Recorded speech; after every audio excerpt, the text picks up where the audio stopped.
ఏంటమ్మా స్పెషల్స్ ఇవాళ? స్పెషల్ అంటే ఏముంది, ఇక కనిపిస్తుంది కదా. ఏంటయ్యి? బ్రెయిన్. ఎవరిది? ఎవరిది? నా బ్రెయిన్ తిను. Goat brain. హాయ్ అండి, ఈరోజు మా ఇంట్లో బ్రెయిన్ ఫ్రై చేస్తున్నానండి. దీన్ని పీస్ కింద కట్ చేసుకుంటున్నాను.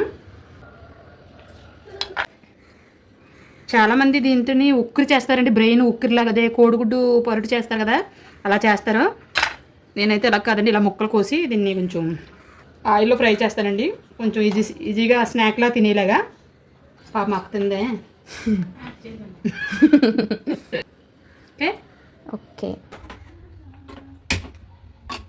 ఫస్ట్ ఓన్లీ ఫ్రైకి కదండి, అందుకే కొంచెం ఆయిల్ వేసుకుంటున్నాను. చిన్న స్పూను అల్లం వెల్లుల్లి పేస్ట్, కొంచెం నూరుకున్న మసాలా, ఇప్పుడు కొద్దిగా పసుపు, మనం ముందుగానే కట్ చేసి పెట్టుకున్న బ్రెయిన్.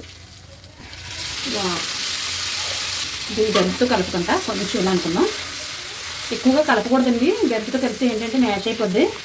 ఉక్కుర్లా చేసుకోవడానికి కర్రీకి అయితే కలపొచ్చని పర్వాలేదు. దీనిపైన కొంచెం ఒకసారి మూత పెట్టుకుందాం మగ్గటానికి. ఓకే, యూజ్ ఏంటి తినడం వల్ల? తెలివితేటలు ఎక్కువ వస్తాయి, మ్యాచ్ తెలివితేటలు ఎక్కువ. కారం ఎక్కువ తక్కువైనా తక్కువే. సాల్ట్ అండి,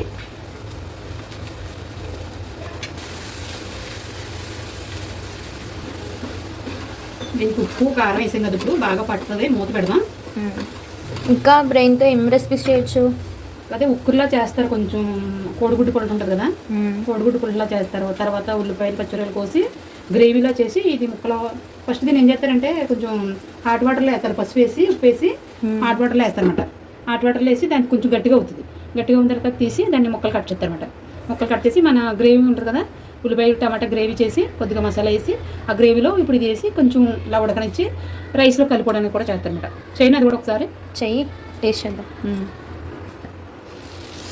వావ్, ఫస్ట్ స్మెల్ అయితే సూపర్ ఉందమ్మా. బాగుంది కదా. ఇప్పుడు వరకు డాడీ అన్నయ్య ఉన్నప్పుడు బ్రెయిన్ తీసుకొచ్చాము. డాడీ తీసుకొస్తే చాలా ఒక్క స్పూన్ ఆయిల్ వేసి, సేమ్ ఇందాక చెప్పిన ప్రాసెస్, వేడి నీళ్ళు వేసి పసుపు ఉప్పు వేసి తీసేసి దాన్ని ముక్కలు కట్ చేసి కొద్దిగా ఒక్క స్పూన్ ఆయిల్ వేసి పసుపు సాల్ట్ వేసి వేపి అన్నయ్యకి పెట్టింది అనమాట. చాలా ఇష్టంగా తినేవాడు అన్నయ్య.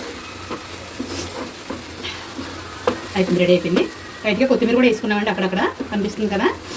మన బ్రెయిన్ ఫ్రై అయితే రెడీ అయిపోయిందండి. ఎంత కలర్ఫుల్గా ఉందో కదా. స్టవ్ ఆఫ్ చేస్తున్నాను.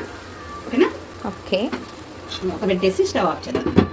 ఓకే, ఇదిగోండి మన బ్రెయిన్ ఫ్రై రెడీ అయిపోయింది. చాలా బాగా వచ్చిందండి, టేస్ట్ కూడా బాగుంది. ఫ్రెండ్స్, మీరు కూడా ట్రై చేయండి. ఇలాగా ఎలా వచ్చిందో కామెంట్ బాక్స్లో చెప్పండి. మా వీడియో కనుక మీకు నచ్చినట్లయితే లైక్ చేయండి, షేర్ చేయండి. మరిన్ని వీడియోస్ కోసం మా ఛానల్ని సబ్స్క్రైబ్ చేసుకోండి. Bye friends.